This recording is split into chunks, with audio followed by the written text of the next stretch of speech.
안녕하세요. 오늘의 이슈를 한눈에 볼 수 있는 채널 HT 뉴스 데일리입니다. 네이버 블로그, 티스토리, 조선와 같이 언론으로부터 받은 정보에 따르면 우리는 다음과 같이 요약합니다. 현직 검사가 조국 법무부 장관과 관련한 각종 의혹을 수사 중인 것과 관련해 윤석열 검찰총장을 옹호하고 조 장관을 비꼬는 내용의 글을 게재했다.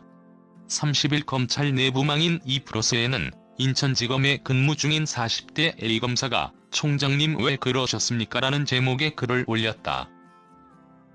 A검사는 글을 통해 임명권자로부터 그리도 신임을 두텁게 받아 여러 반대에도 불구하고 총장까지 되셨다며 제대로 파격적인 인사로 검찰총장까지 됐는데 이리 은혜를 모르는가라고 말했다.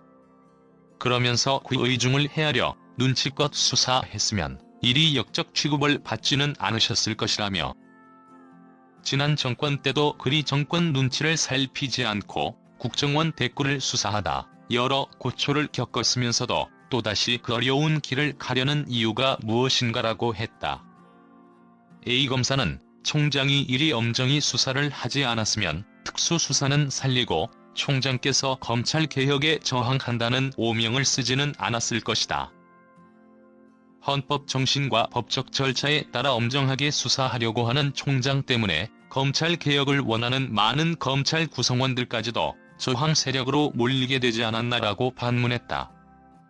또 윤 총장에게 최근 불거진 야당과 내통을 했다는 의혹에 대해서는 지지율도 높고 총장을 그리도 신임하는 여당 쪽과 내통하는 게 더 편하지 않겠냐. 왜 그런 의혹을 받고 있는가라고 말했다. 조 장관의 자녀 관련 의혹에 대해서도 언급했다. A검사는 공부는 스스로 하는 것이고 대학을 누가 대신 보내주지 않는다고 배우고 여태껏 그게 맞다고 생각해왔는데 이제 보니 그것도 틀린 것 같다고 고집었다. 이어 가진 돈이 많고 아는 정보가 많아 사모펀드 같은 곳에 투자해 돈 좀 쉽게 불리면 어떤가. 당첨될지도 모르는 복권을 살 게 아니라 좀 더 가능성 있는 사모펀드 공부를 제대로 해보는 게 맞을 것 같다고도 말했다. A검사는 또한 총장 덕에 앞으로 후배 검사들은 살아있는 정권과 관련된 수사를 절대 엄정하게 하면 안 된다는 것을, 수장과 관련된 수사는 신속히 해서도 안 되고 어쩔 수 없이 많은 인원을 필요로 하더라도 적당한 인원의 수사 인력을 제한해 압수수색 장소도 적당히 구색 맞춰 몇 군데만 해야 하는 것을 절실히 배웠다고 지적했다.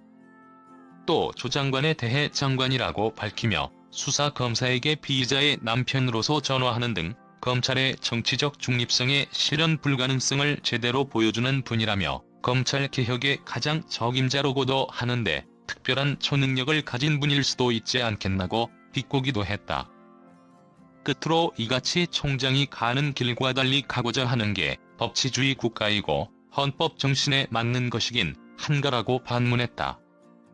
이 문제에 대해 대중은 무엇을 말합니까? 최신 동영상을 보려면 채널을 구독하십시오. 안녕하세요. 다음 비디오에서 만나요. 좋은 하루 보내세요.